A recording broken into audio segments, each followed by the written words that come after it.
just talk about what that means to you, and then also how Wilton's been playing and elevated his game here down the stretch? Yeah, Wilton had an unbelievable game today. Again, he just keeps coming through for us when we need him most, extending plays, breaking tackles, and then finding guys downfield. He's doing a hell of a job for us, and it's great to see Wilton because without him, man, you need a great quarterback to succeed the way we are, and Wilton's doing a great job for us. And then as far as the record goes, it's hard to even take in at such a historical program like this to be up there as the #1 guy, and I want to get the touchdowns and the receptions now too. But I just want to give credit to my teammates more than anything. Honestly, it's a collective effort. It's not a one-man record. It's a collective effort. The O-line, the receivers, the running backs, the coaches, the defense, special teams. It's not a one-man job. So credit to those guys. Standing all the way to the back left, Justin. Guys, kind of going off that, maybe Davion and Jake, if you want to jump in on this as well. The team attitude is really starting to show itself more and more as Jim's been here and as you guys continue through the season.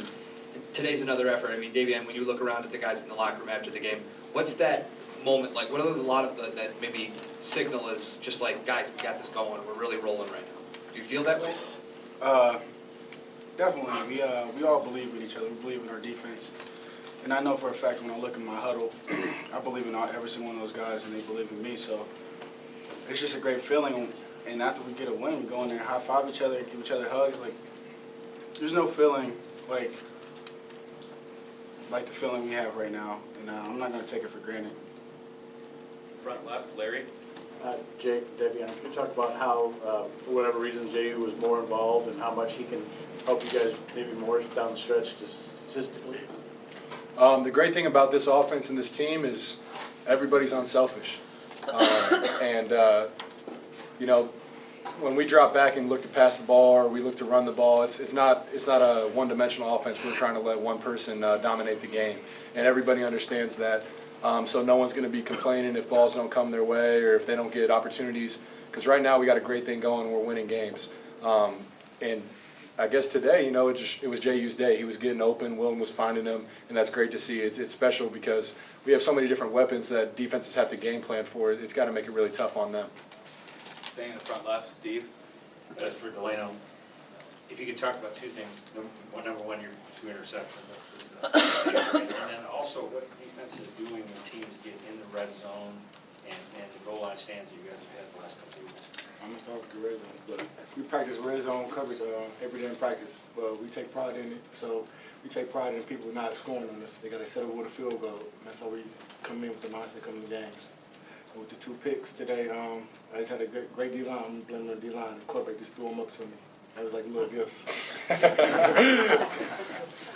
Got time for a few more for these guys. Please raise your hand. We'll get a microphone to you. Stay on the left here with Larry in the front row.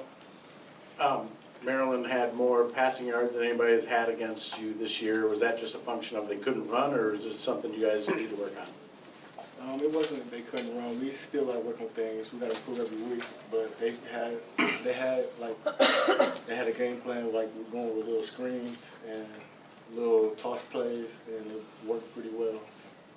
So it wasn't really no deep passes. It was like a little screen game. Other questions? Please raise your hand so we can get a microphone to you. Standing left here. Davion and Jake, if you guys can both respond to this.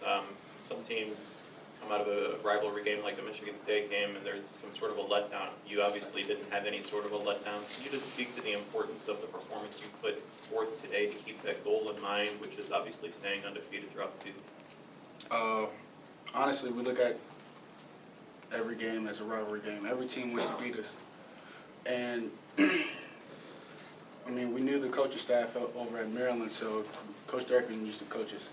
And we knew he was going to have those boys fired up and come ready to play. So, we're going to approach it like any other game, but we're going to play with a chip on our shoulders for sure because we know what type of mentality Coach Durkin brings, and we want to match it and actually go forth and just really just put them down in the dirt, really. Yeah, honestly, I know you guys are probably tired of hearing this, but we're going to approach every single week the exact same as if it's a championship game. And, it's been working for us so far, so we're not going to change that aspect up. But when you have the opportunity, these kind of opportunities don't come around every single year where you're undefeated and you're playing really good football. So we're not going to take that for granted. We're not going to relax a little bit. We're not going to, start patting ourselves on the back. We're going to continue to work, and if anything, we're going to work even harder going forward because we know how much is on the line.